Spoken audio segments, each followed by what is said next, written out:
Buen día, ¿cómo les va? Buenos días. Buen día. Hola. Buen día.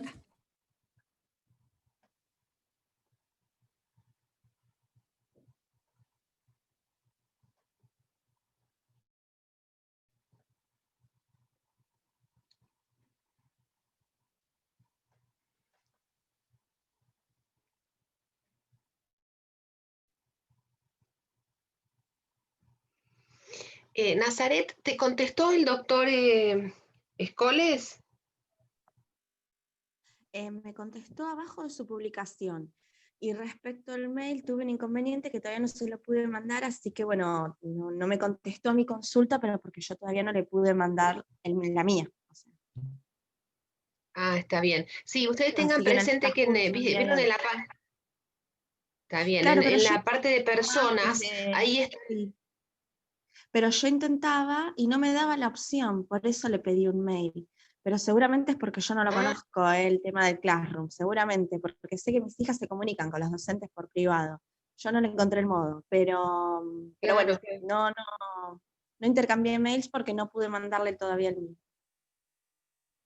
Gracias, igual. Yo le voy a escribir, le voy a decir, porque ¿saben lo que pasa con el Classroom? Que no todos los profesores lo abren todos los días. Yo sí generalmente, salvo cuando tengo problemas como la semana pasada, que me quedé sin computadora, estuve varios días sin computadora, pero si no, en general lo abro siempre el Classroom, pero mis colegas no. Entonces lo que conviene es escribirles al correo electrónico personal de ellos, que normalmente, bueno, el mío ya lo tienen todos, y el de la doctora Ledesma creo que también, porque no usamos Gmail nosotros, usamos, la doctora Ledesma creo que tiene Hotmail, y yo tengo Yahoo, y creo que Juan Cruz tiene Gmail, pero es preferible directamente, como nosotros lo ponemos hasta en las filminas, lo ponemos, al final de las filminas, porque si no, ya les digo, no se los van a contestar porque no abren la Classroom. Claro. La verdad es que espero que el año que viene se acabe esto, porque no, a mí no me gusta dar clases así. No, esto de no poder interactuar con ustedes no me gusta, porque, por ejemplo, recién yo hablaba con Nazaret y yo me di cuenta que había empezado a hablar antes, pero a mí me llega cortada la voz. Entonces es muy complejo mantener una discusión o una conversación así. No sé ustedes, capaz que a ustedes les llega bien, a mí me llega cortado. La primera parte nunca la escucho. Es que por ese mismo motivo es que muchas veces yo prefiero mandar un mail con la consulta y no durante la clase, porque uno interrumpe a otro, porque llega cortado, y obviamente en la clase uno o se queda hasta el final de la clase, o lo habla durante la clase y es otra cosa. Pero bueno, ya dijeron que el primer cuatrimestre seguramente sea así, Sí, así que tendremos que amigarnos. sí. Voy a hacer una llamada antes de arrancar.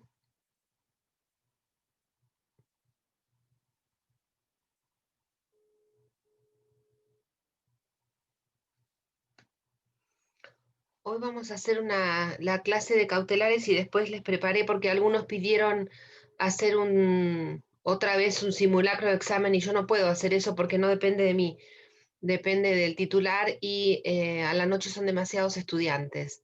Entonces es muy complejo corregirle para una prueba piloto. Entonces lo que hice es de juicio ejecutivo preparar algunas preguntas para hacerlas en clase. O sea, vamos a subir el archivo y ustedes les voy a dar, no sé, el tiempo que me alcance y después las evacuamos en clase al final, como porque si las hacemos oralmente no les sirve a la mayoría, les sirve solamente al que contesta. En cambio, si ustedes se toman el tiempo de hacerlas por escrito, aunque yo me tenga que quedar acá esperando, me parece que es más útil para ustedes. Bueno, esto no funciona. Le voy a bajar el sonido al celular porque si no me vuelven loca. A ver.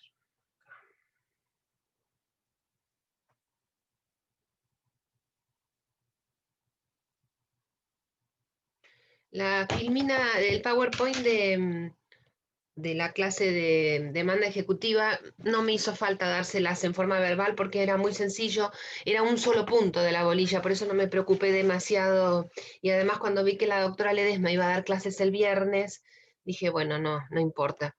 Pero realmente no, el tema ese no importaba que no les diera clase porque se entiende perfectamente. Además, se repite, lo vuelven a repetir otros colegas cuando dan el tema.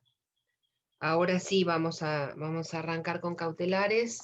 A ver si entró alguien más. No. Bueno. Bueno, vamos a ver. A ver, compartir pantalla. Tengo unas ganas de estornudar. Acá.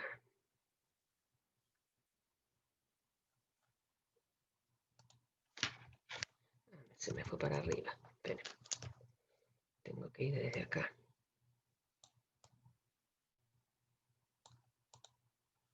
Ahí está. Bueno.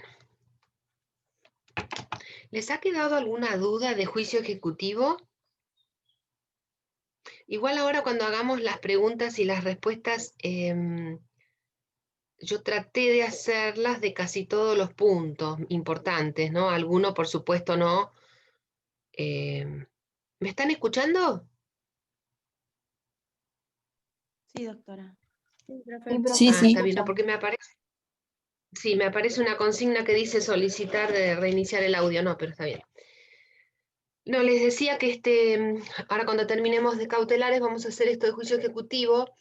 Por supuesto que no están todos los temas, pero es más o menos la forma en que preguntamos. Lo que yo hice fue tomar las preguntas que hicimos en el parcial anterior con el otro grupo y agregarle alguna mía, pero es más que nada para que vean la forma de preguntar, que es muy similar a la del primer parcial.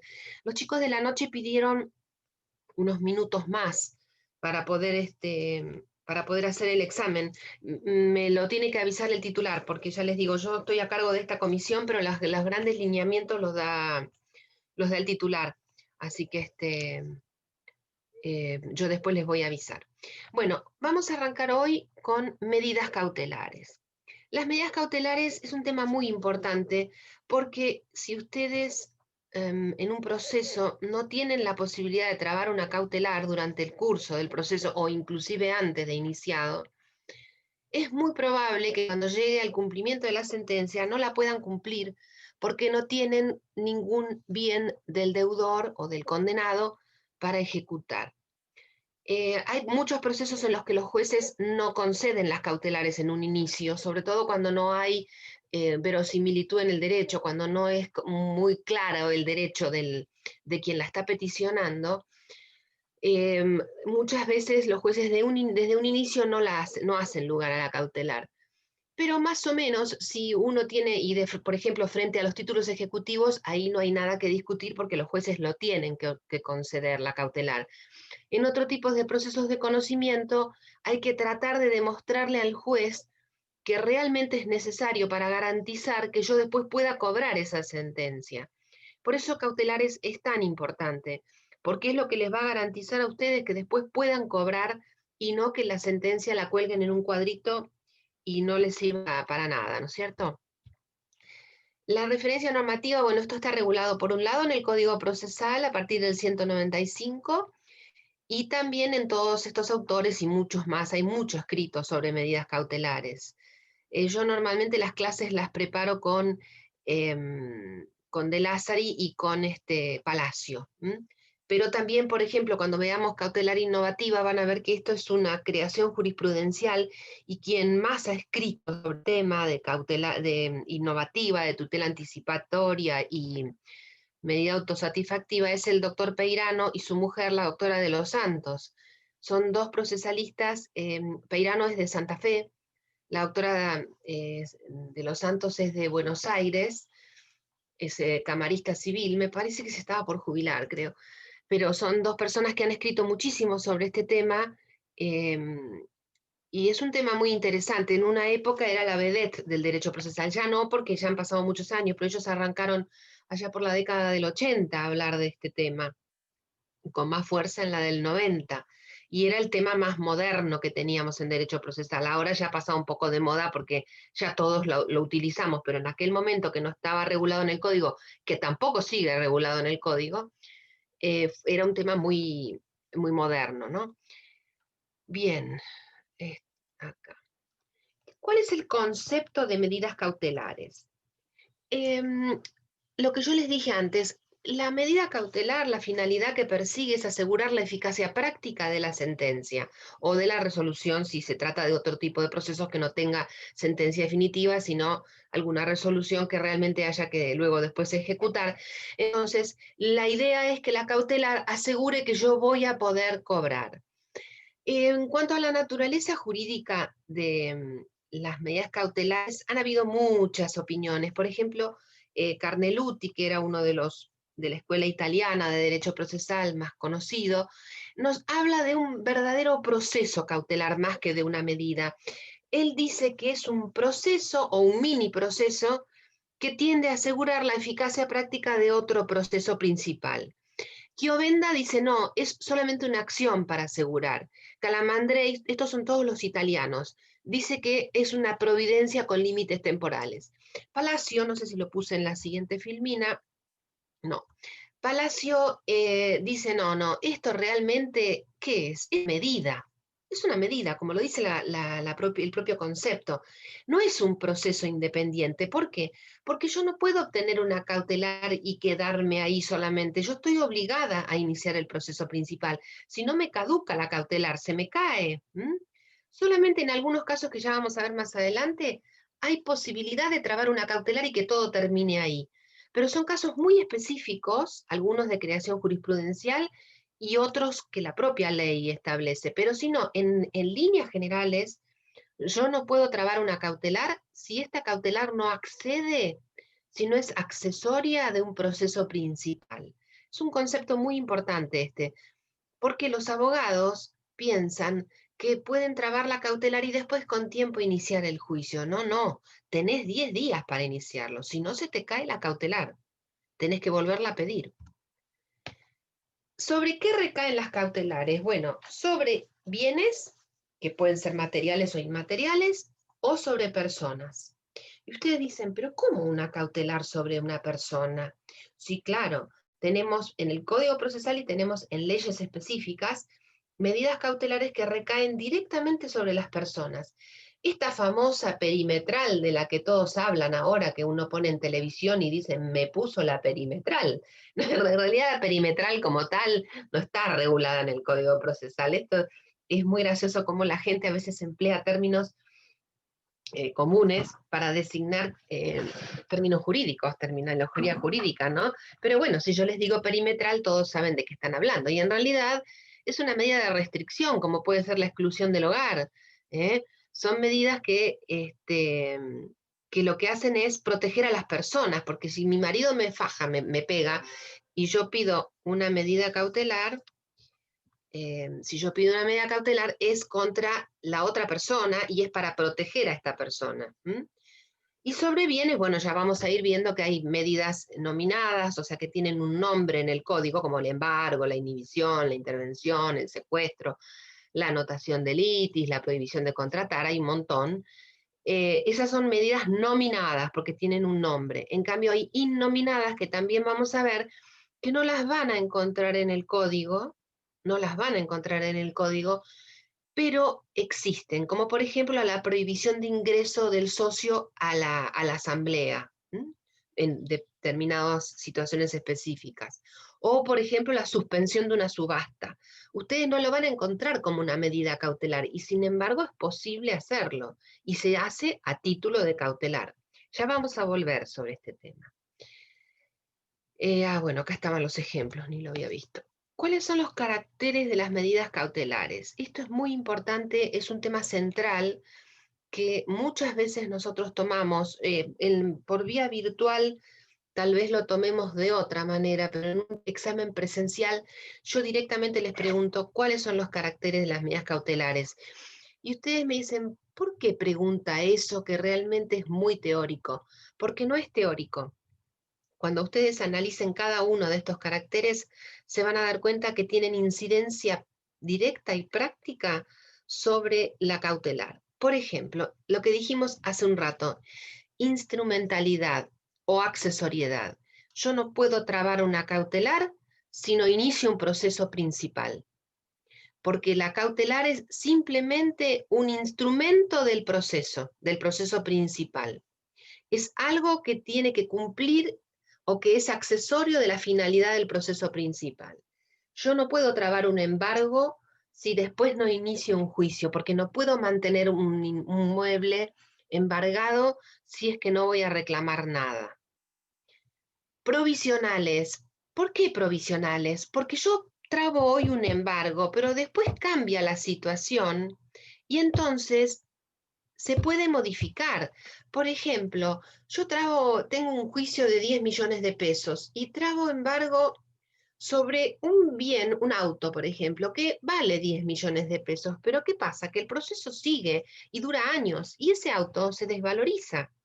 Entonces, ¿yo qué tengo que pedir? Una ampliación del embargo, porque lo que yo trabé ya no me sirve. Por eso es que es provisional. O al revés, eh, yo inicio un juicio por 1 millón de pesos y trabo embargo sobre bienes por 1 millón de pesos, pero resulta que después, por ejemplo, desisto de una pretensión y el juicio se me achica.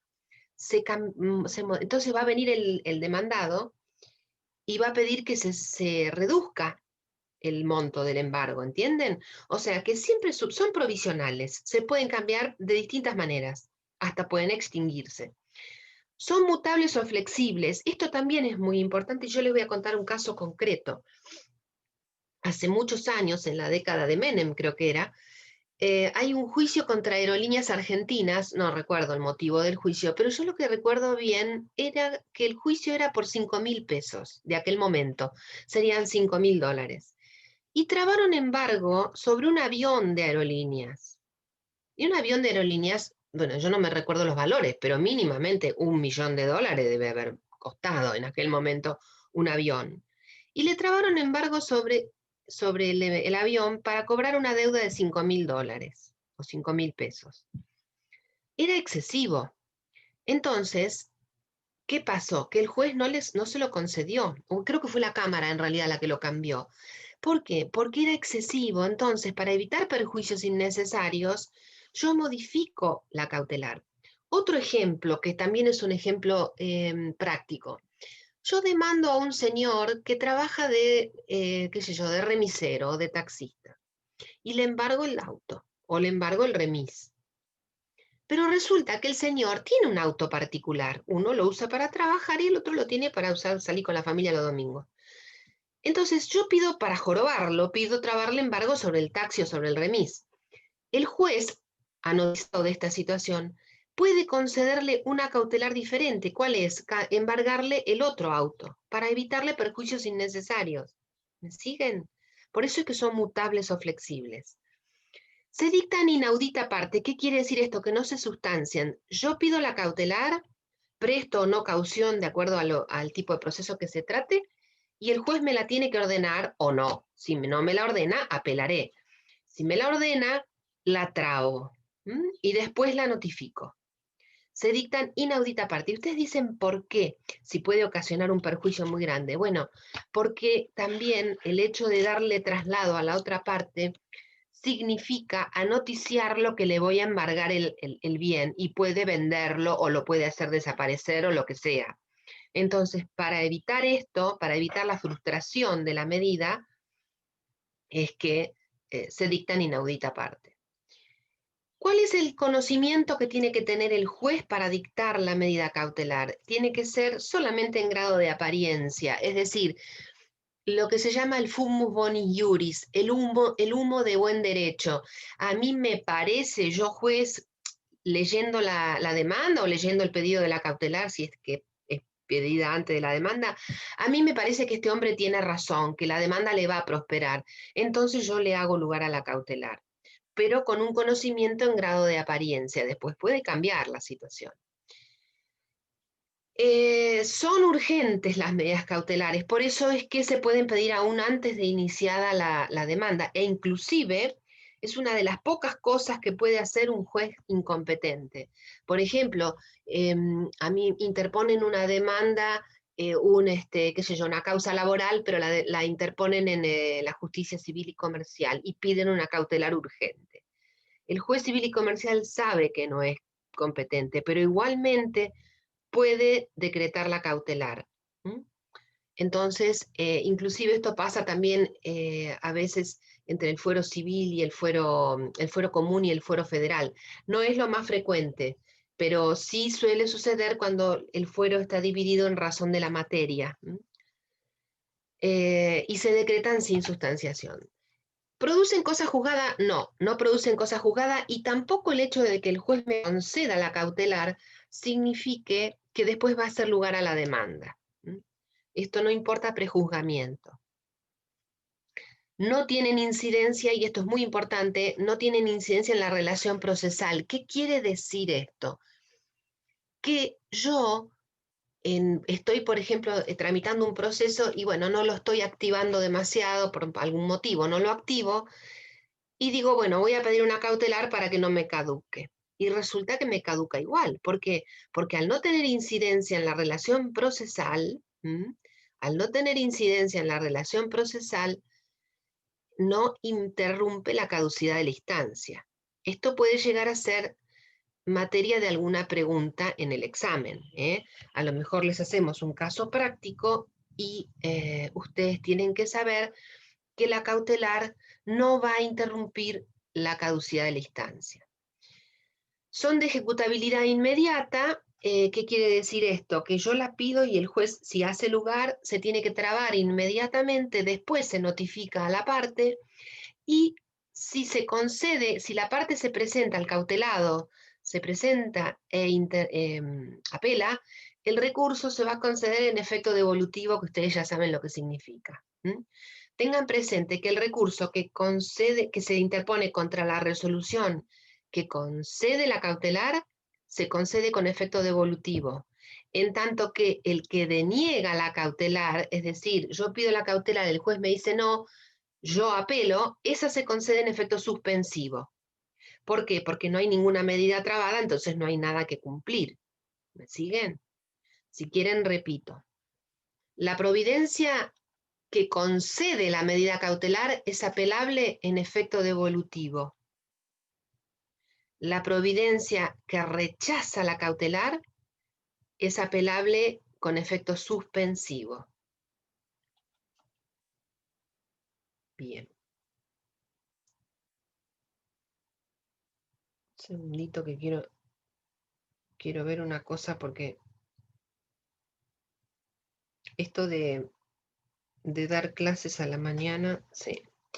Bien. Y son de ejecutabilidad inmediata, ya lo dijimos. ¿Cuáles son los presupuestos para el dictado de una medida cautelar? Son dos. Son dos presupuestos de admisibilidad y uno de ejecutoriedad que ya vamos a ver. Pero estos dos son de admisibilidad. Primero, la verosimilitud del derecho, que ya dijimos que es una presunción que va a tener que tener el juez y que le vamos a tener que demostrar nosotros, de que lo que estamos reclamando puede llegar a prosperar. Es que cuando las demandas se asientan en presunciones legales, por ejemplo, los casos de accidentes de tránsito donde hay responsabilidad objetiva, hay una presunción legal, entonces es muy probable que nos haga lugar a la cautelar. Pero cuando la demanda hay que probarla porque no es lo suficientemente claro el derecho del actor, en esos casos es muy probable que el juez me pida algo más para trabar la cautelar. Otro caso en el que hay verosimilitud del derecho es en el caso de los procesos ejecutivos, porque los títulos ejecutivos, ustedes ya lo saben, gozan de legitimidad. Tienen una legitimidad que se las otorga la propia ley. Entonces, en esos casos no hay que probar la verosimilitud del derecho. No tenemos que probarla porque la propia ley se ha encargado de darle digamos, estos atributos al título ejecutivo, de manera que es para facilitar la circulación del título en realidad, ¿no? Para el intercambio comercial y para que la gente pueda pagar con un cheque y no tenga que tener el efectivo, o que pueda pagar con una tarjeta de crédito y no tenga que tener el efectivo, porque hay algo que lo respalda atrás. En esos casos no necesito probar la verosimilitud del derecho. El peligro en la demora es lo que yo les decía. Se persigue evitar que la sentencia no pueda tener éxito, que no pueda ser cobrada. Entonces, además de este peligro, también está el peligro de que si se sigue esperando, se puede frustrar el derecho. Entonces, hay algunos casos que están previstos en el propio código, como por ejemplo el 209, inciso quinto, creo que es el caso que dice acá, que cuando el deudor está trasladando u ocultando bienes, yo lo denuncio esto al juzgado y le digo, mire, señor juez, se trata de un local comercial y yo veo que lo están cerrando, por favor, vamos a trabar embargo sobre lo que hay adentro, porque después ya no voy a poder hacerlo y probablemente no pueda cobrar mi sentencia. Entonces, este temor no es el temor, ay, che, podré cobrar. No, es un temor que tiene que ser apreciado por terceros, no solamente por quien lo está pidiendo. Todos tenemos miedo que cuando iniciamos una demanda después no la podamos cobrar. Todos tenemos ese miedo, pero el miedo, el temor que pide la ley para trabar una cautelar, tiene que ser un temor que pueda ser apreciado por terceras personas. A veces estas cosas no son tan así, pero bueno, uno tiene que enseñarlas como dice el código, ¿no? Y esto de contracautela, esto no es un presupuesto de admisibilidad, esto es una condición de ejecutoriedad, es para poder ejecutarla, porque ¿ustedes qué les va a pasar? Ustedes van a pedir la cautelar y el juez la va a ordenar, pero les va a decir, previamente preste caución. Les va a poner, hágase lugar al embargo por la suma de tantos pesos sobre tal cosa, lo que sea, previamente préstese caución. Y por supuesto, ¿para qué es la contracautela? Para que yo responda por los daños y perjuicios que la medida cautelar pueda llegar a provocar. ¿Me siguen? Porque a lo mejor yo, como les digo, trabé un embargo sobre un avión por una deuda de $5.000 y esto le causó un perjuicio terrible a la aerolínea, entonces me pidieron contracautela y si después me hacen un juicio de daños, voy a tener que responder con esa cautela que presté. Por eso es que es condición de ejecutoriedad. Hay tres clases, juratoria, real y personal. La juratoria es la que se presta en el expediente, uno tiene que ir y le ponen un sellito donde uno se hace responsable por los daños y perjuicios. Esto ocurrió mucho en la época del corralito, cuando se concedían las cautelares que consistían en la devolución del dinero, se les hacía prestar a la gente caución juratoria. Y todo el mundo decía, la caución juratoria no sirve para nada. No sirve para nada, porque la realidad es que yo presto caución juratoria y soy un insolvente, o me insolvento después y no me van a cobrar. La juratoria se suele pedir en procesos en los que haya realmente un derecho que tenga realmente visos de éxito, ¿no es cierto? En esos casos es en los que se pide la caución juratoria. La real recae sobre yo no sé si lo tengo en alguna filmina esto, sí.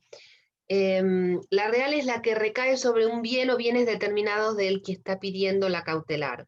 Por ejemplo, como digo acá, dar a embargo, está todo junto acá. Un inmueble o, por ejemplo, depositar acciones.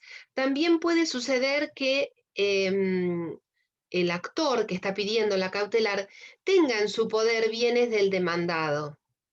Entonces, en realidad, acá podríamos llegar a pedir hasta una exención de la caución. Pero la realidad es que la real es cuando, en vez de hacer la juratoria, le pedimos al juez que le trabe embargo sobre un bien de quien está pidiendo la cautelar o que le haga depositar acciones o dinero también puede ser. Esa es una caución real, cuando la caución recae sobre algún bien. Podemos llegar a pedir exhibición de caución si tenemos un bien de la contraparte en poder. Personal. Un tercero se hace cargo por los eventuales daños. Es decir, el tercero en realidad se presenta y presta caución. El tercero se presenta y presta caución. No tiene que dar un bien determinado, sino que él se presenta y se ofrece como garante, por decirlo de alguna manera. En realidad es como si fuera un fiador, ¿no es cierto? Pero tiene que ser un tercero. Esto es importante que lo sepan. ¿Se puede retractar la medida cautelar? Sí, se puede, hasta antes de que se trabe. Hasta ese momento se puede retractar. Si no, lo que habrá que hacer después es pedir el levantamiento. Se extingue cuando se extingue la obligación principal. Acá vemos otro carácter de las medidas cautelares, la accesoriedad. Si termina el proceso principal, se acaba la cautelar. Oportunidad debe prestarse antes de la efectivización de la medida cautelar, la contracautela, ¿no es cierto? Y se puede modificar si variaron las circunstancias, igual que la cautelar. Es más o menos lo mismo. Y acá tenemos lo que les decía yo, las exenciones a la contracautela. Estas están previstas en el 200, pero hay otras que no están previstas en el 200 y que igual se aplican. ¿Qué dice el artículo 200 del Código Procesal? La nación, la provincia, las reparticiones públicas, la municipalidad están exentas de prestar caución. No tienen que prestar caución. Tampoco tiene que prestar caución una persona que es reconocidamente solvente. Por ejemplo, a Macri o a, qué sé yo, a Pérez Companc o al dueño de Techín, que no me acuerdo ahora el nombre, no necesita prestar caución porque son personas reconocidamente solventes. Tampoco tiene que prestar caución el que obtuvo el beneficio de litigar sin gastos. Yo, actor, inicio un juicio, pido una cautelar, pero también pido el beneficio de litigar sin gastos. Como yo al pedirlo ya obtengo el beneficio provisorio, no tengo que prestar caución. Otros casos, cuando yo ya tengo una sentencia favorable, cuando la medida que estoy pidiendo no afecta patrimonialmente a la contraparte, o cuando la demandada tiene fondos de la actora. Esto puede pasar, puede pasar. Yo, por ejemplo, le inicio un juicio a un banco donde tengo una cuenta y el banco tiene fondos míos. Entonces yo ahí no tendría que prestar caución. ¿Se puede mejorar la caución, la contracautela? Sí, se puede mejorar cuando no es suficiente, cuando se ha trabado una medida cautelar que no es la que corresponde por la ley. Yo ayer pensaba, un ejemplo de esto puede ser, por ejemplo, un juicio de usucapión, cuando la cautelar que dice la ley es la anotación de litis. Pero yo trabo, por ejemplo, un embargo y lo concede. En general los jueces, como son flexibles las medidas cautelares, me dicen, no, vos tenés que trabar una anotación de litis.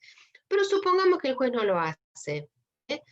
Puede venir la contraria y pedir la mejora de la contracautela, porque en realidad la medida que tendría que haber trabado no era el embargo, sino la anotación de litis. Otro caso en que se puede mejorar la contracautela es cuando me han concedido una cautelar que no reunía todos los requisitos que exigía la ley. Y se debe acreditar sumariamente y el pedido obviamente se notifica por cédula. Entramos ya en las medidas cautelares innominadas.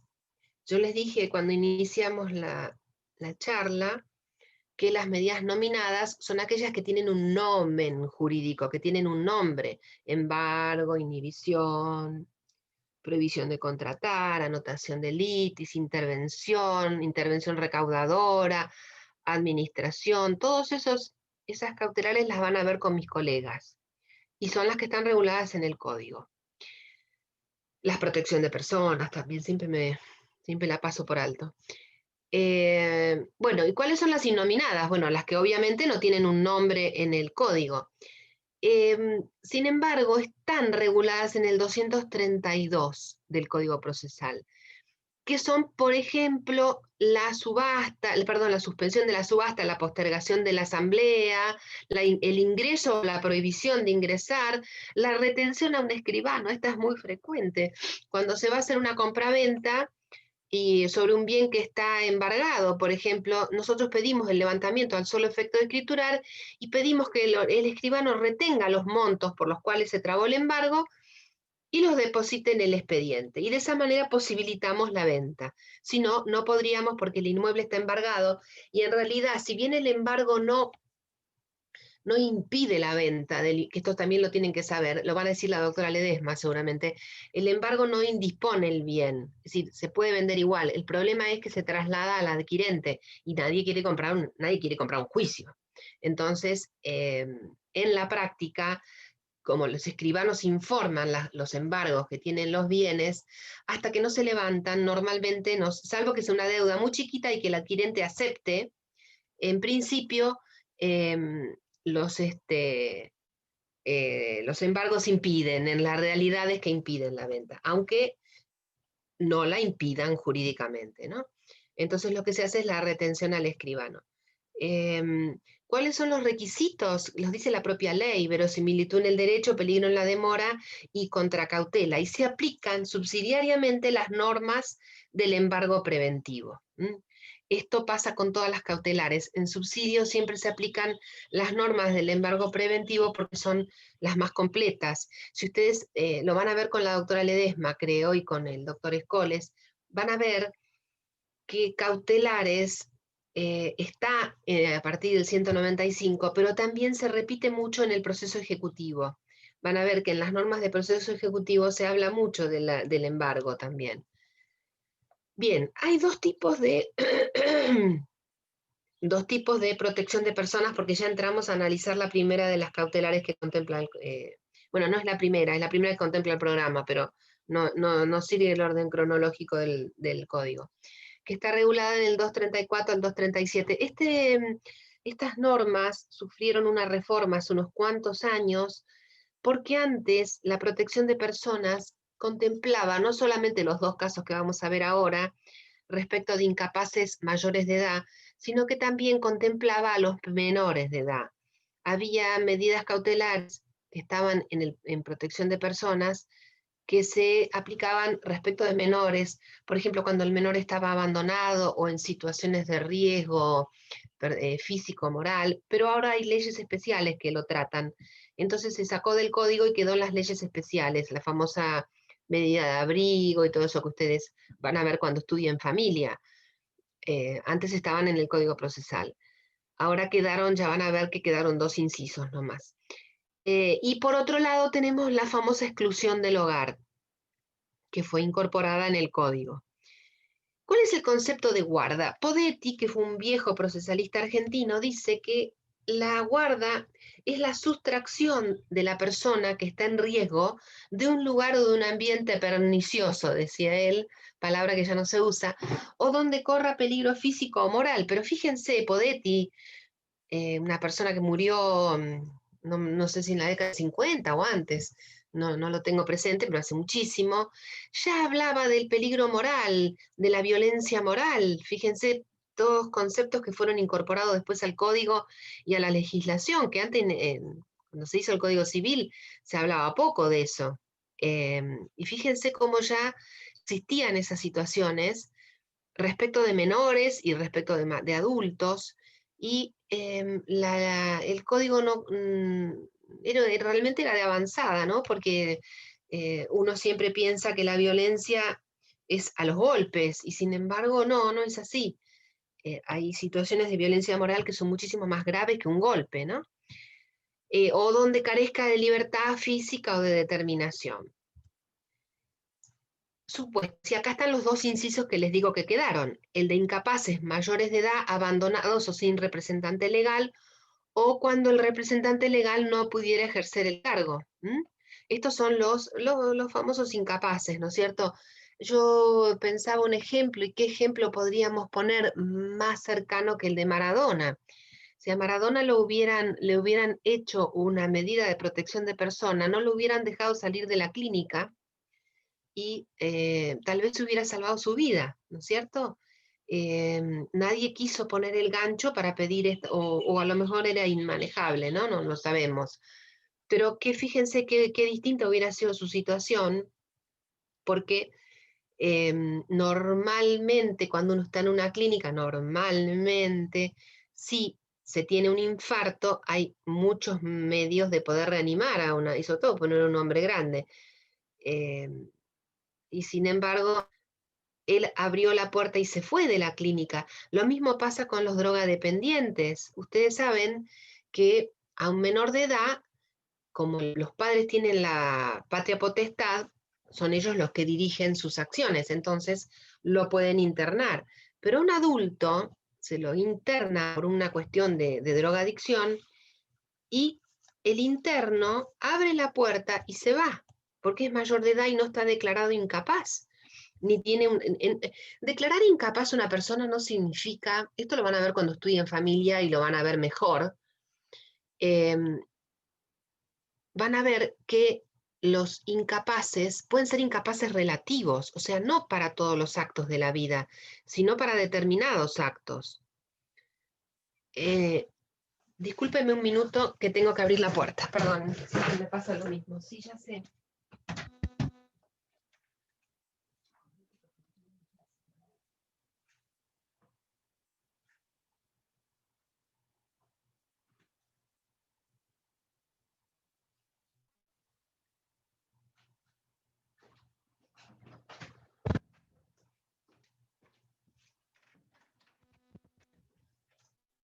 Disculpen, yo les voy a contar lo que sucede.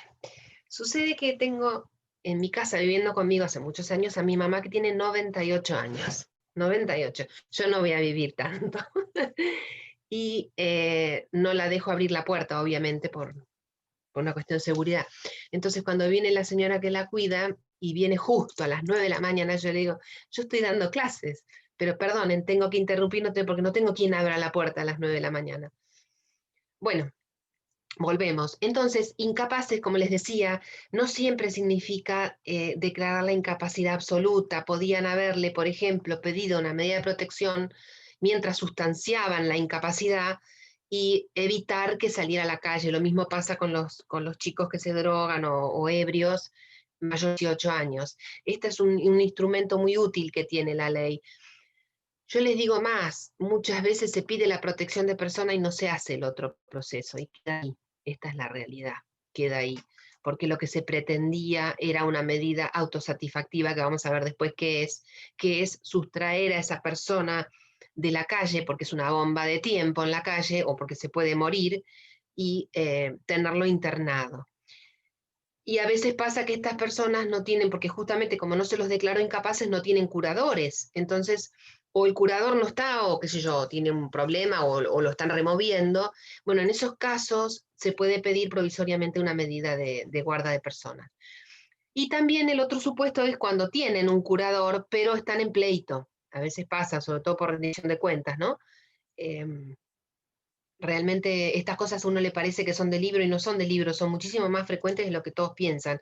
Y en esta época sacando el tema de Maradona, en estas épocas en que hay tanta droga dando vueltas, la única manera de poder resguardar a esas personas, porque es terrible, si ustedes supieran lo bravo que es el tema, porque no es solamente drogarse, es lo que hacen para conseguir la droga y dónde se meten para conseguir la droga. Eh, es peligrosísimo. Y además las cosas que pueden llegar a ser, ¿no es cierto? La droga o el alcohol, ¿no es cierto? Pasa que bueno, son los dos males de la época, ¿no?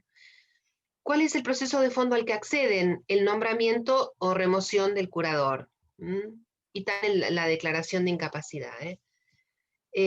La guarda puede ser pedida por cualquier persona, interviene siempre el Ministerio Público. ¿Por qué les pongo esto?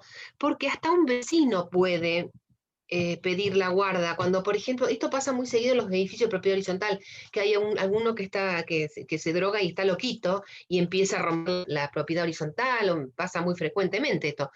Y resulta que no tiene parientes, no tiene ningún pariente o no convive con ningún pariente y los parientes no les interesa o bueno, no se ocupan.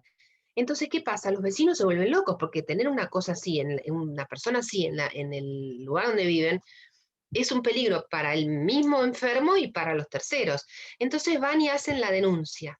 Y acá interviene el Ministerio Público, que es quien retoma la cuestión y sigue adelante el proceso.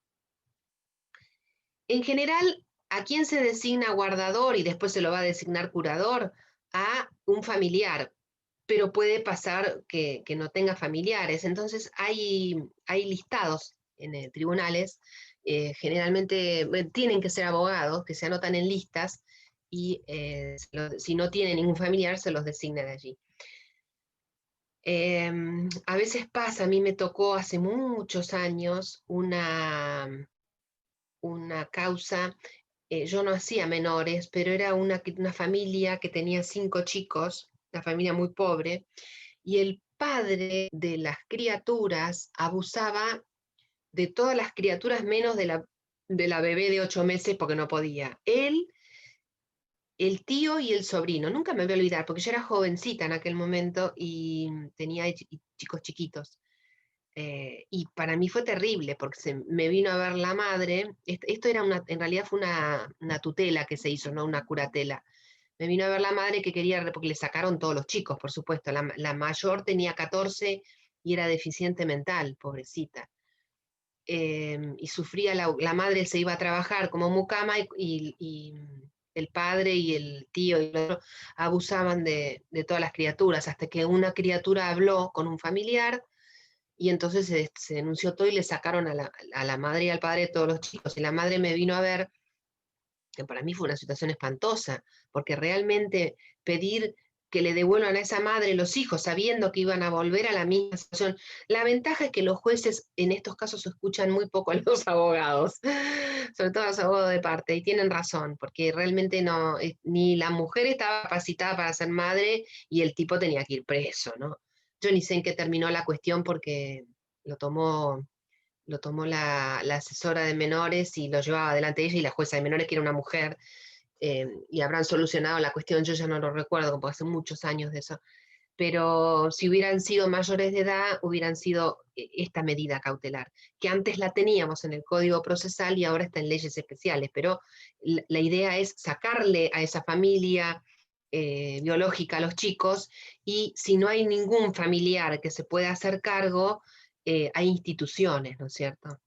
No es lo más adecuado, pero si no hay más remedio, a veces es peor el remedio que la enfermedad, ¿no? Juez competente, el del domicilio del incapaz, independientemente de cuestiones que puedan generar otro tipo de competencia, en este caso prevalece el del domicilio del incapaz, porque las medidas tienen que tomarse en forma urgente. Si hay que sacarlo al menor del hogar, tiene que ser un juez que sea competente, no se puede estar librando un exhorto para que se cumpla. De Lázari sostiene que el pedido de la guarda formulado por cualquier persona, claro, es solo para la denuncia de los hechos, porque luego es el asesor, o sea, el Ministerio Público es el asesor de menores e incapaces, el que va a tomar la posta y va a pedir la designación de lo que sea, ¿no?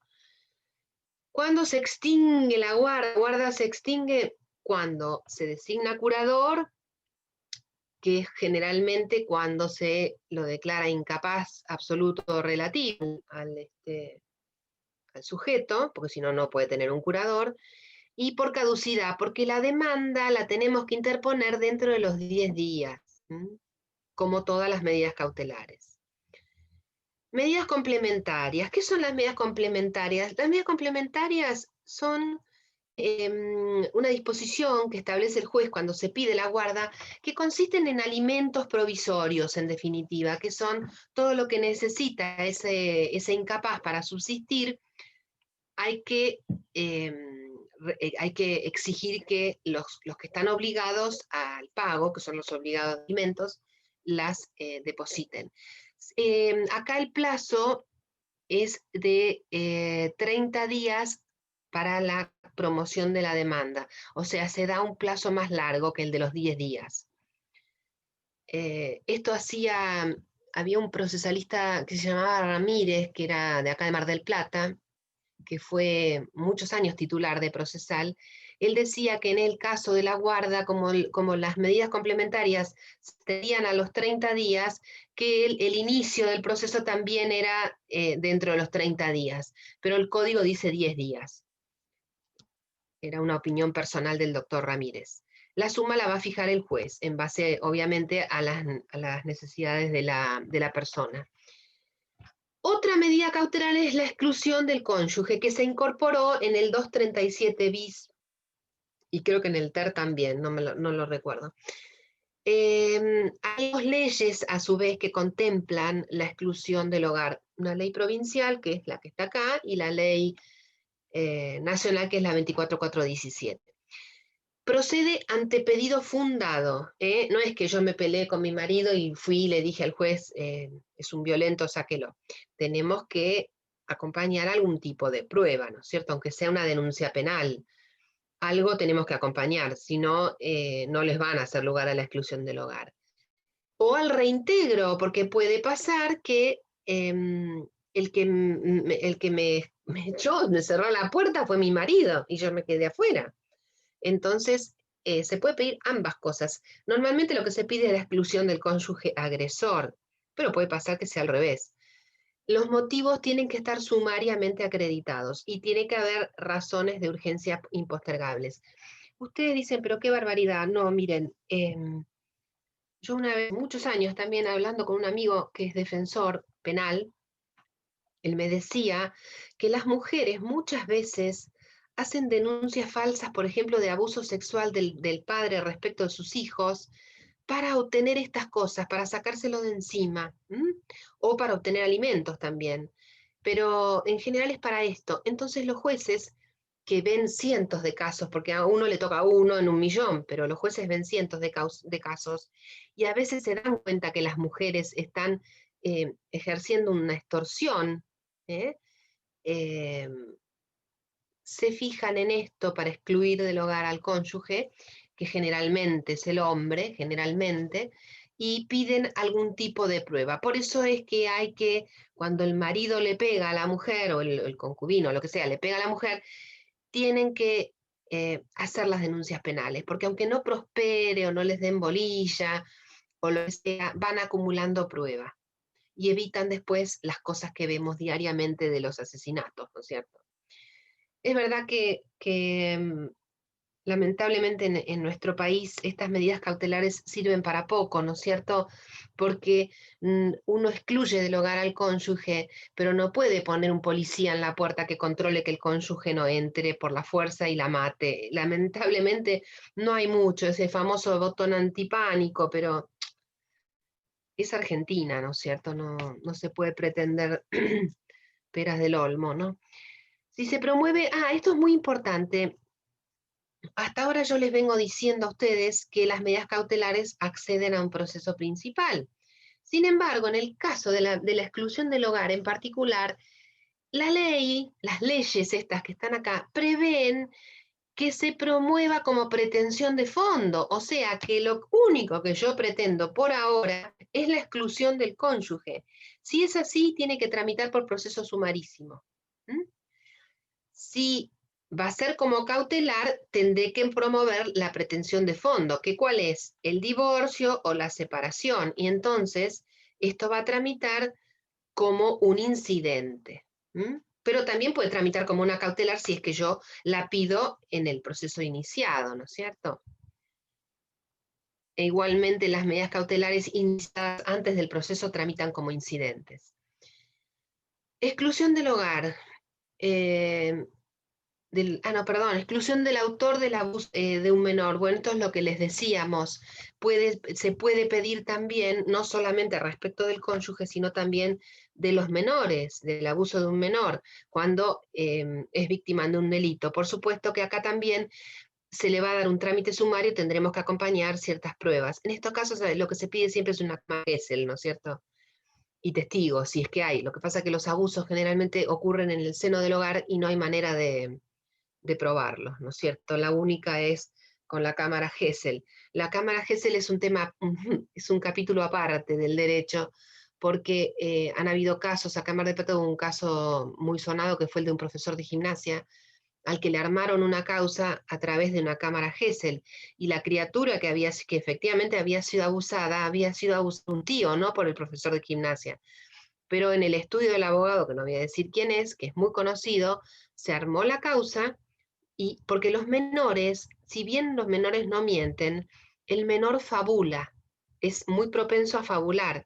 Si es bien dirigido, el menor puede mentir, o sea, puede fabular. No lo hace queriendo, pero si se lo dirige bien, es posible que sea utilizado para fines que no son correctos, que fue lo que pasó en ese caso en particular, ¿no es cierto? O sea que la Carla Gesell Gracias, es buena gracias doctora por decir eso. Fernando porque fue compañero mío muchos años, trabajamos en Nuestra yo no Señora lo del conozco, Camino yo, y realmente lo claro, sufrimos pero mucho, se todos, le, todos lo sufrimos mucho. le arruinaron la carrera a ese muchacho. Sí, Yo no lo conozco, yo era amiga exactamente. del abogado, yo era amiga del primer abogado, porque después el abogado creo que Fue Patricia no Pereyó voy a después. nombrarlo. Claro, pero yo era abogada del otro, que el otro abogado era un abogado que es intachable, fue miembro del Colegio de Abogados, una persona que jamás hubiera defendido un violador, jamás. Lo hablamos mucho Gracias, nosotros porque muchas éramos gracias por decirlo. amigos y nos comentó, claro, a mí no me gusta dar nombres porque son colegas, pero la realidad es que a ese pobre tipo le arruinaron la vida, como hay muchos otros casos en los que no. Y los padres pobres, no tenían la culpa porque había un abusado. Y ese chiquito fue el que manifestó el abuso y claro, yo me pongo en el lugar de los padres también. Si mi hijo viene hablando cosas raras, yo pienso que el tipo abusó de mi hijo, pero fue porque lo transmitieron y lo armaron muy bien la causa. Es tremendo, ¿eh? Es tremendo. No sé qué pasó Tremendo. ni me acuerdo el nombre, yo no lo hago. No lo hago con ningún motivo personal, simplemente porque recuerdo que ese caso fue paradigmático y porque yo sé que y a la psicóloga la procesaron y la condenaron. Exactamente, La tal cual. psicóloga fue condenada, era la psicóloga del Poder Judicial. Fue un tema muy grave, ¿no? Muy grave. Tremendo fue. Una persona así, con- ah, imputada de un delito tan grave, puede llegar al suicidio. No fue Estaba ese muy caso, pero puede llegar acompañado, al suicidio, después estábamos todos arruinarla. muy cerca de él y bueno, pero la situación fue muy triste y muy tremenda. Con un papá mayor, vivían solos, eh, que sufrió mucho la situación de su hijo y bueno, sí, gracias por decirlo. Claro, claro. No, pero porque es un caso jurisprudencial. Yo nunca hablo de cosas que no están probadas y nunca les voy a hablar de un caso que está pendiente, porque yo no tengo la verdad absoluta. Pero en este caso se comprobó y sabemos bien que ese abogado, que es un sinvergüenza que anda dando vueltas, lo armó todo con la psicóloga. Eh, Terrible, ¿no? Bueno, pedido fundado, mediando razones de urgencia, el juez puede declarar y le va a dar el trámite sumarísimo. Supongo yo que esto está acá porque debe seguir el orden del programa de procesos cautelares o es para dar la introducción a lo que sigue, que es la tutela anticipatoria y las medidas autosatisfactivas. Pero nosotros podemos decir que hay dos grandes grupos de procesos cautelares. Los que tienden a conservar la situación, que es la medida de no innovar, bueno, y otras que acá están, y los que tienden a modificar la situación riesgosa, que es la medida que son innovativos, tienden a innovar la situación. Voy a ir más rápido, chicos, porque quiero hacer el práctico. O sea, la innovativa lo que tiende es a cambiar la situación de hecho, porque de mantenerse se puede llegar a producir un daño irreparable. Tenemos la medida innovativa, que es la que surge del propio código, y la tutela anticipada, que no está en el código, que es una creación jurisprudencial. La innovativa, como les digo, surge a contrario sensu o, digamos, de los verbos que contempla la norma, porque la norma dice que cuando hubiera peligro de que se mantenga o se altere la situación de hecho o de derecho, la sentencia se pueda tornar ineficaz. Entonces, si el peligro es que la situación de hecho se mantenga, ¿qué tengo que pedir yo? Que se cambie. Y ahí es donde pedimos la innovativa, que se innove. Cuando el peligro es que se altere, lo que pido yo es la de no innovar. Ustedes van a ver cuando estudien interdictos que en el interdicto de retener, porque yo estoy sufriendo un ataque en mi posesión, en mi tenencia, yo voy a pedir una medida de no innovar. Protegeme porque se me está por meter una persona en mi casa.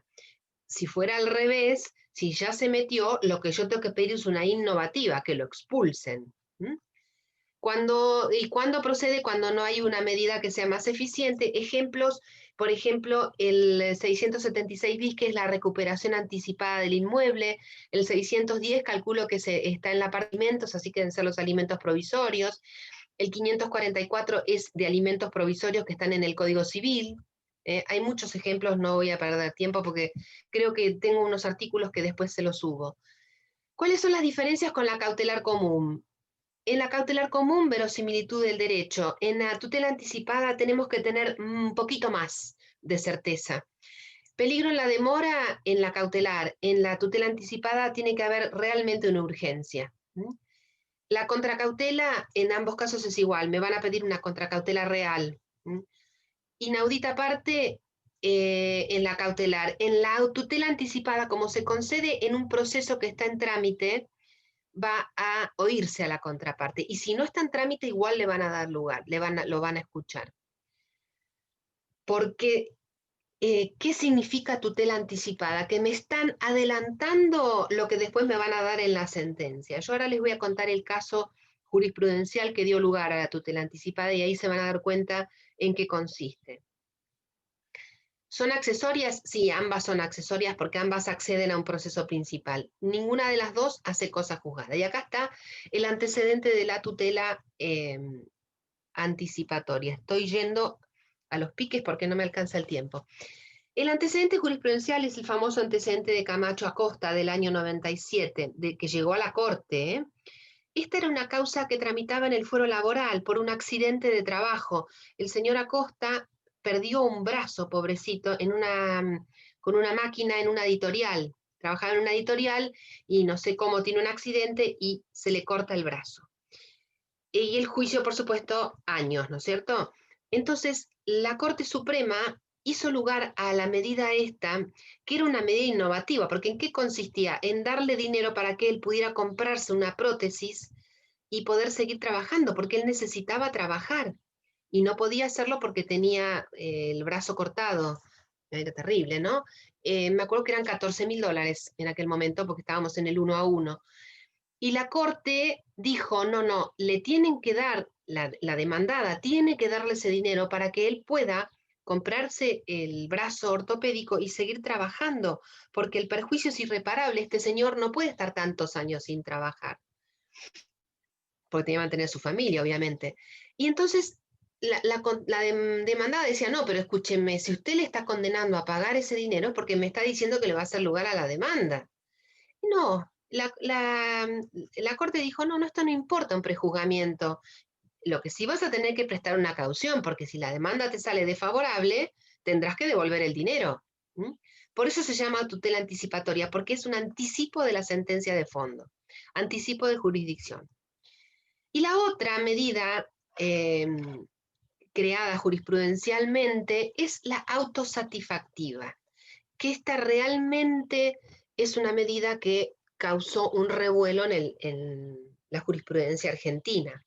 No está obviamente en el Código Procesal, es todo de creación jurisprudencial. Tiene un error acá, le falta la O a la palabra.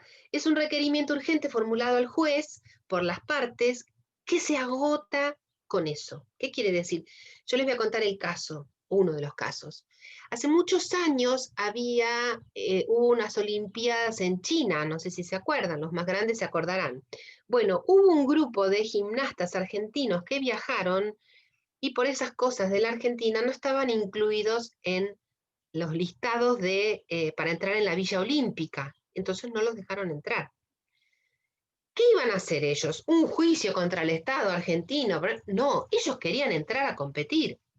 Hicieron un amparo, obviamente, porque no encontraban qué proceso hacer, y pidieron esto, ser incluidos en los listados. Fue una medida autosatisfactiva porque se agotó con eso. Otro fue el caso de creo que era un ciclista, me parece, no sé si era Curuchet, no me acuerdo el nombre ahora, se me está yendo, que le pasa una cosa similar. En épocas en que el pasaporte lo daba la Policía Federal, uno tardaba meses en conseguirlo. Y él tenía que viajar a competir. Entonces, ¿qué hizo? inició una acción judicial para que intimaran a la Policía Federal a que le diera el pasaporte. ¿Él quería hacer un juicio de daños? No, él quería el pasaporte. Fue una medida autosatisfactiva.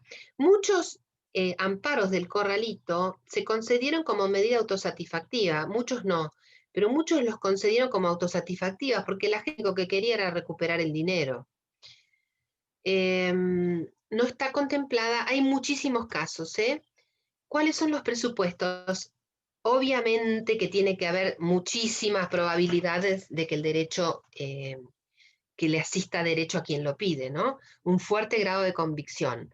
¿Por qué? Porque no se va a sustanciar, se va a conceder directamente.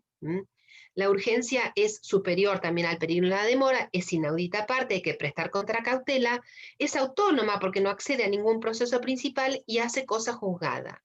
Por supuesto que nosotros después tendremos, el demandado tendrá el proceso que corresponda para defenderse y en todo caso reclamar la restitución de lo que se dio, ¿no es cierto? No es que acá se acaba el derecho, pero en este proceso se acaba.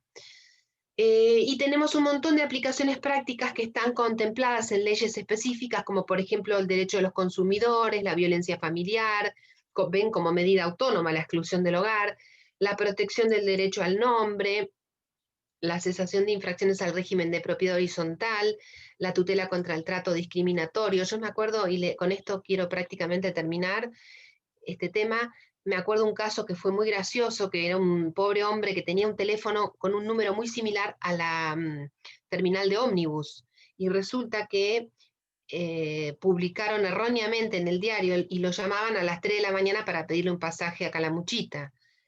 El tipo estaba desesperado porque no paraba de sonar el teléfono en su casa. Entonces pidió una media autosatisfactiva. Si él lo único que quería era que el diario sacara un aviso modificando el número de teléfono para que no lo molestaran más. Hay muchísimos casos, hay algunos casos también, por ejemplo, cuando la típica, ¿no? Que el papá se casa de nuevo con la rubia que le saca la plata, la rubia joven que le saca la plata, y resulta que el papá lo internan y la rubia no lo deja entrar, digo la rubia en broma, ¿no? No le deja entrar a los hijos a ver al padre que se está muriendo. Hay casos, hay un montón de casos, ¿eh? Y ellos no quieren promover un juicio contra la mujer, lo que quieren es que le dejen ver a su padre para despedirse. Y piden una autosatisfactiva. Bueno, ahora yo tengo que dejar de compartir y tengo que, a ver, compartir pantalla. Acá está. ¿Lo ven?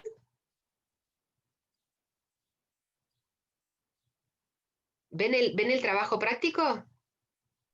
Sí, profe.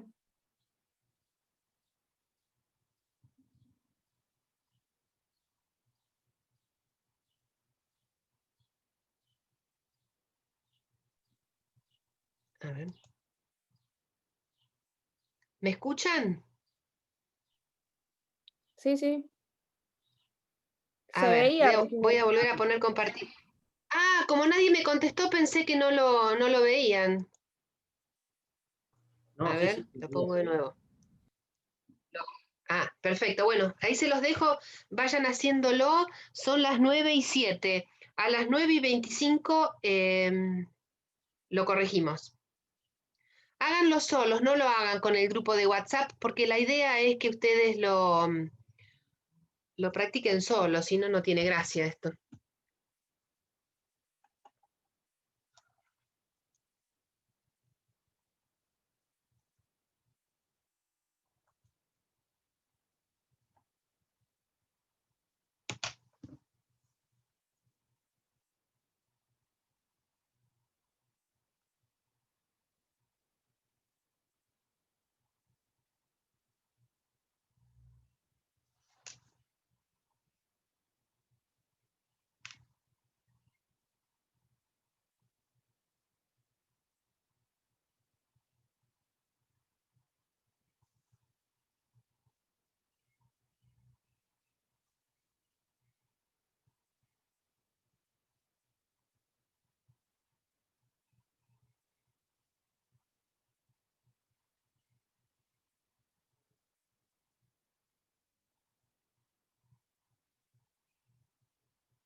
Es increíble. Increíble.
¿Qué país este?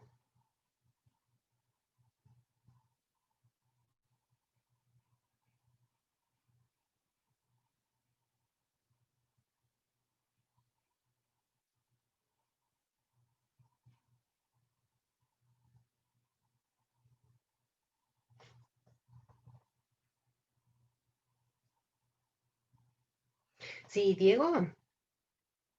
Ah, ¿cómo te va? Habla la doctora Jiménez Bauer, ¿cómo estás? Quería saber si, ¿qué tal? Buen día. Decime, ¿el correo está funcionando? Todavía no. Bueno, muchas gracias, ¿eh? Hasta luego. Voy a hacer la cola nomás.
No te, Natalia, ¿estás hablando? Tenés el micrófono apagado, ¿eh? Estoy leyendo, perdón. Ah, no, creí que estabas hablando.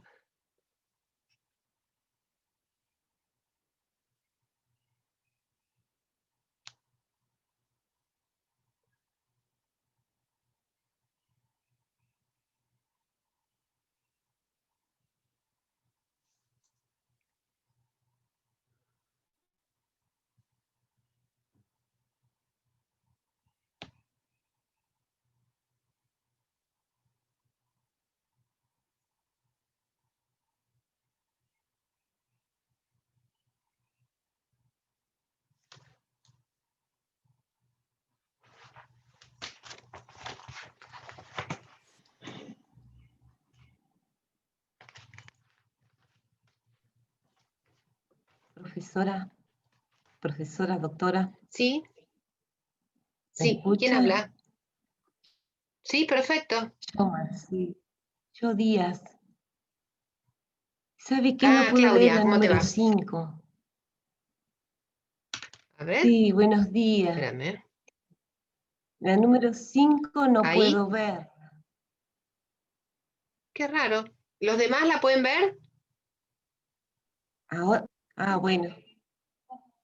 No, porque ahora Sale sí se ve. cortada, Muchas profe. gracias. Ah, bueno. Gracias. ¿Lo dejo ahí o alguno no alcanzó a ver la 2?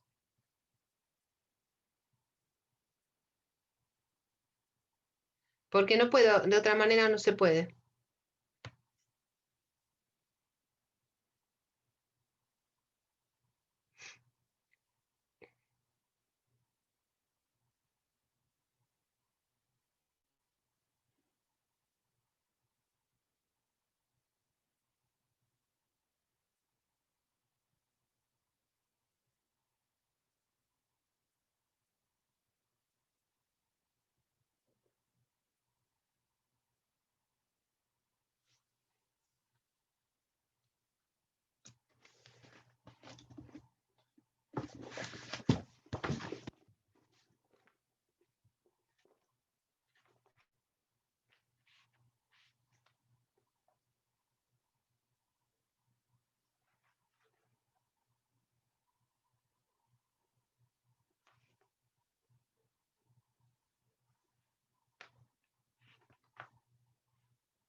Si terminaron, avísenme, así vamos haciéndolo, porque queda poco. Yo no sé si se corta la reunión.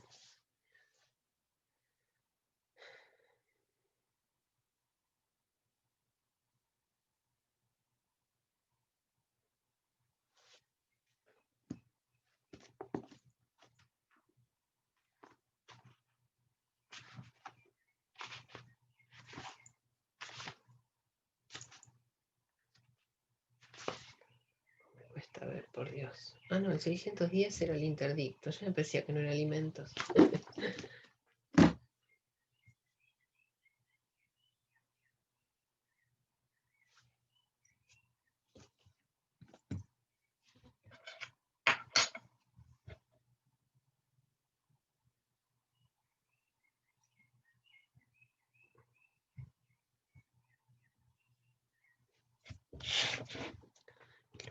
Me queda a mí por dar.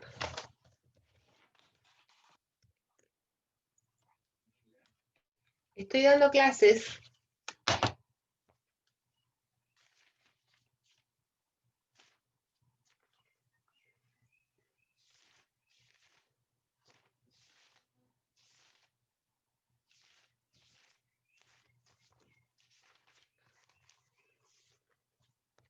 ¿Terminó alguno o todavía no terminaron? Aún no, No sé si- doctora. Ah, bueno.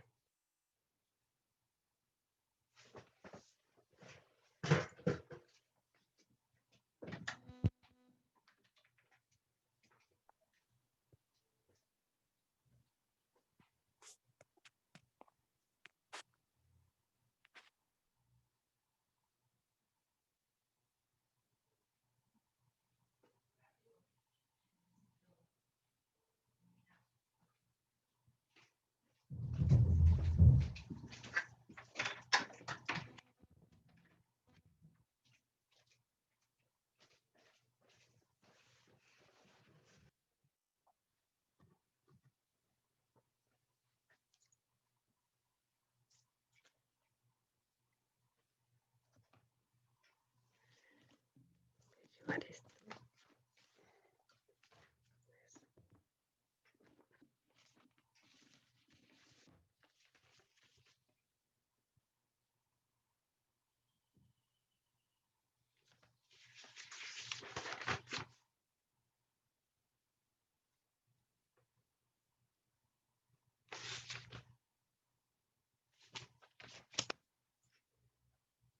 Bueno, vamos a hacerlo porque si no nos va a quedar tiempo.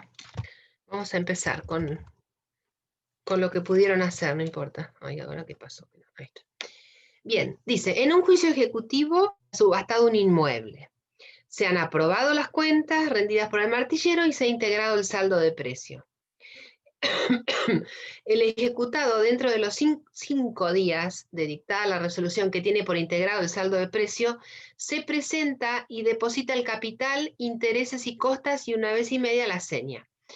¿Qué debe pedir el ejecutado y qué tiene que resolver el juez?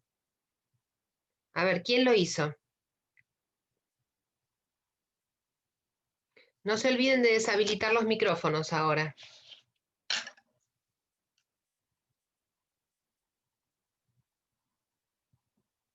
Yo digo, ¿me estarán escuchando o no? Sí, doctora, lo ¿El estamos escuchando. sobreseimiento? Ah, ¿El sobreseimiento del juicio bien. puede ser? A ver, ¿y qué dice el artículo de sobreseimiento, ya que tienen el código al lado? ¿Se lo leo? Sí, dale, 540. ¿no? Realizada, artículo 573. Realizada la subasta y antes de pagado el saldo del Dale. precio, el ejecutado solo podrá liberar los bienes depositando el importe del capital, intereses y costas y una suma a favor del comprador Bien. equivalente a una vez y media del monto de la seña. Bueno, muy bien. Ahora, vos fíjate, vos misma leíste en qué oportunidad o hasta qué momento puede el ejecutado sobreseer. ¿Qué dice el código? Antes de pagado el Fíjate, saldo del busca la precio. norma. Antes de pagar el saldo. Bien. Y entonces, acá nosotros pusimos el ejecutado dentro de los 5 días de dictada la resolución, o sea, después de pagado el saldo de precio. ¿Podría sobreseer? No. No. ¿Ven? Este es el tipo de preguntas que a ustedes los hace equivocarse, porque no leen la consigna. El ejecutado puede sobreseer el juicio depositando todo lo que dice el código, pero hasta el momento en que se deposita el saldo de precio. Ahí sonó, ya no lo puede hacer. Y esto es muy importante, ¿por qué? Porque puede pasar que el adquirente en subasta, previendo que el ejecutado está juntando la plata para depositar y sobreseer, deposite el saldo de precio antes de que lo intimen. Una vez que está aprobada la rendición de cuentas que hace el martillero, ahí sale la intimación por 5 días a depositar el saldo de precio. Pero puede tranquilamente el adquirente depositar antes o inclusive dentro de esos 5 días. El tema es que una vez que está integrado el saldo de precio, yo ya no puedo sobreseer. Esa es la respuesta. O sea que el juez debería haber rechazado el sobreseimiento. Segunda pregunta, cuando se presenta un instrumento sin firma certificada que contiene una obligación de demoler un muro, debe prepararse la vía ejecutiva. ¿Esto es verdad o es mentira? Para mí es falso, Muy bien, Magdalena, ¿por qué es falso? porque es una obligación de hacer y el juicio es Muy bien, obligaciones dinerarias, suma de dinero. buenísimo. Buenísimo. Esta pregunta la hicimos en el parcial anterior y la mayoría se equivocaron y pusieron que era verdadero. Porque ustedes lo que tienen que aprender es el concepto de título ejecutivo. El título ejecutivo es aquel que contiene una obligación de dar suma de dinero. No hay tutía. Si es una obligación de pintar un cuadro, no va por la vía ejecutiva. Es una obligación de dar una suma de dinero. Entonces, cuando vean la pregunta, fíjense bien porque tiene una trampa. ¿eh? En el Departamento Judicial Mar del Plata se lleva a cabo una subasta electrónica. La mejor oferta es de 2 millones de pesos. Aprobado el remate, el oferente no deposita dentro de los 5 días el saldo de precio porque tiene un problema grave cuando va a depositar. ¿Qué puede hacer el oferente y qué debe resolver el juez? ¿Qué les parece a ustedes?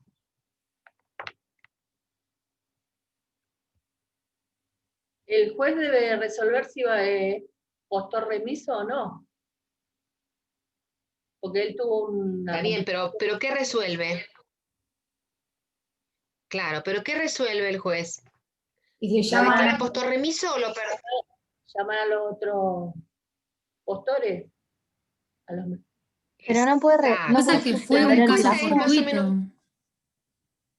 El No, accidente pero no no, fue un... el código, sí, pero el Código Procesal esto no lo prevé. Esto no lo prevé. O sea que la respuesta es, lo debe declarar postor remiso y como es una subasta electrónica, claro, tiene que ir al que hizo reserva de postura inmediatamente más baja que el que queda como postor remiso. Bien. Profe, Sí, ¿y el 5% del valor que depositó? Se le tiene que devuelve. pedir la devolución. Bueno, en realidad en el postor remiso lo pierde, ¿eh? El postor remiso la pierde el 5%. No, hay que Ok. devolverle a todos los otros, pero no, lo pierde, es una sanción, claro. Es lo mismo que en la subasta común. El postor remiso pierde la seña. Claro. A ver, la sentencia de tránsito y remate de un juicio ejecutivo donde se reclama una letra de cambio puede ser apelada por ambas partes solo si se han opuesto excepciones dentro del plazo correspondiente y se cumplen con los demás recaudos del recurso de apelación. ¿Es verdadero o es falso?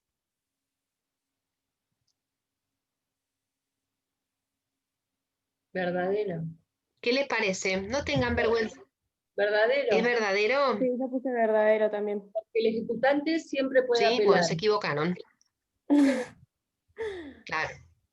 Y el ejecutado Pero solo fíjate, si vos misma me lo estás diciendo. Claro, pero acá la pregunta dice si puede ser apelada por ambas partes, solo si se han opuesto excepciones. La respuesta es falsa, porque, como decís vos bien, el ejecutante puede apelar la sentencia pueden apelarla por la tasa de interés, puede apelarla por el monto, tiene muchas, puede apelar también, obviamente, si hicieron lugar a las excepciones, pero el ejecutado es el que solamente puede, ven que por eso tienen que leerlas bien, las preguntas, bien que tuvieron poco tiempo ahora, ¿no? Pero la quinta, a ver, dice, la sentencia de remate debe ser notificada por cédula al domicilio de ambas partes en todos los casos. ¿Verdadero o falso? Para mí es falso porque si el ejecutado, bueno, si el ejecutado no constituyó domicilio, se le notifica a los juzgados del Estado. Muy bien, exactamente, es así. Se aplica aunque haya sido intimado de pago y todo, se aplica el apercibimiento del 41. ¿Mm? Muy bien, Magdalena. A ver, en la sexta, en el proceso ejecutivo, cuando el ejecutado es intimado de pago y no se presenta, debe designársele defensor oficial. ¿Verdadera o falsa? Creo que es verdad. A ver, Milagros, que estás muy callada. Milagros dice, Sare, ¿qué te parece? No llegué a hacerla, pero me parece que es verdadera. ¿Te parece? Si es intimado de pago y no se presenta. Va, no. Sí, en un juicio común, sí. No. ¿Por qué? No. Porque si es intimado de pago es como, no es, pero es como si se le hubiera corrido traslado de la demanda y Sí. no se presentó. La diferencia está que en el juicio ejecutivo no se declara la rebeldía, porque no está prevista. No se declara la rebeldía, pero si estás intimado de pago te dictan la sentencia directamente. ¿Mm? Bien. A ver, ¿es posible discutir la tasa de interés? Esta es una pregunta de la doctora Ledesma. ¿Es posible discutir la tasa de interés pactada en un instrumento público en el marco de un proceso ejecutivo? Esto lo debe dar, seguramente lo dio ella, porque si la preguntó es porque lo dio. ¿Cómo es el conocimiento, el marco de conocimiento en un proceso ejecutivo? Es acotado. En ese caso no se discute en un proceso posterior. No. Mira, en principio todos decían que la tasa de interés no se podía discutir en el proceso ejecutivo porque excedía el marco cognoscitivo y todo lo que ya sabemos. Sin embargo, está permitido hace muchos años a través de la excepción de inhabilidad de título. Ustedes van a poder cuestionar la tasa de interés pactada en un mutuo hipotecario, por ejemplo, si lo hacen a través de la excepción de inhabilidad de título. Yo pienso que esto lo debe haber dado la doctora Ledesma, pues si no, no lo hubiera preguntado. ¿Es posible ejecutar la sentencia de trance y remate que está apelada? ¿Es posible ejecutar una sentencia de trance y remate por el ejecutante? Esta la tienen que saber. Sí. Con efecto devolutivo. ¿Por qué? ¿Cómo hacemos? Con efecto Muy bien. devolutivo, ¿Y qué tengo que hacer yo para que me concedan el efecto? La fianza, una fianza. ¿Y qué cosa se me... Eso, la fianza, se me va la voz, no escucho nada. Claro, el ejecutante apela y pide que se conceda con efecto devolutivo y el juez lo intima a que deposite la fianza y si dentro de los 5 días deposita el monto de la fianza, va a mandar el expediente a la Cámara con el efecto suspensivo. De lo contrario, si lo concede en efecto devolutivo, ¿qué va a tener que hacer? ¿Qué es lo que va a mandar a la Cámara? Me escuché. ¿Qué es lo que va a mandar a la Cámara si concede en efecto devolutivo? ¿Qué es lo que manda a la Cámara? El juez. ¿La copia? Creo que es una No, copia. al revés. No, al revés. Acuérdense porque esto va a ser una materia de examen seguro. Cuando es en efecto devolutivo, la sentencia concedida, el recurso interpuesto contra la sentencia concedida en efecto devolutivo, se manda el expediente, se forma un legajo de copias que quedan en primera instancia para que se pueda ejecutar la sentencia. Pero lo que se manda a Cámara es el expediente, porque es la sentencia. Distinto es cuando es la cautelar, que se concede en efecto devolutivo. El expediente queda en primera instancia, lo que va a la Cámara es el incidente. Repasen, porque esto es muy importante, repasen el efecto devolutivo y cómo opera en cada caso. Bueno, ¿hacemos rápido la asistencia? Yo tengo anotadas a Mastrangelo, Romero Felicitas, Rojo Sofía, Panelo, Meana, Jiménez Nazaret, Ochoa, Gigliotti, Giacometti, Moyano, Díaz Claudia, Carrera Melanie, Ezequiel Vega, Bruno Díaz y Di Césare. ¿Quién me falta? Yo, profe, no sé si me nombró. Fernández Ríos. No, no te nombré porque debes haber entrado después. Sí, entré. ¿Quién más? Yo, ¿Quién Magali más? Esquivel. Magali Esquivel. También. ¿Quién Profe, más? hay En el chat, una en compañera el chat le escribiendo. está hablando a Agustina Cruz. Bien. Pobre Agustina, tiene 1000 problemas de conectividad. ¿Quién más? Bueno, Profe, Bruno Díaz dijo que se tenía que retirar, no sé si lo nombró. no, pero lo nombré. Sí, lo anoté. Bueno, yo el chat no lo veo, pero bueno, son tantas las cosas que no Profe, veo. Sí, ¿este trabajo está en el ahí está. campus? No, ¿querés que te lo suba? Te lo subo. Sí, sí puede ser. ¿Sí? ¿Cómo no? Porque esto fue Gracias. simplemente como ustedes pidieron, no lo podíamos hacer con el mismo sistema del Google Form porque es muy complejo, pero Claro. para que vean cómo preguntamos, ¿me entienden? La idea es Sí, esa. sí, Bueno, sí, chicos, sí. los dejo porque me tengo que ir a trabajar. Hasta luego. Chao. Chao, profe. Chao, Chao, hasta profe. lunes. Luego.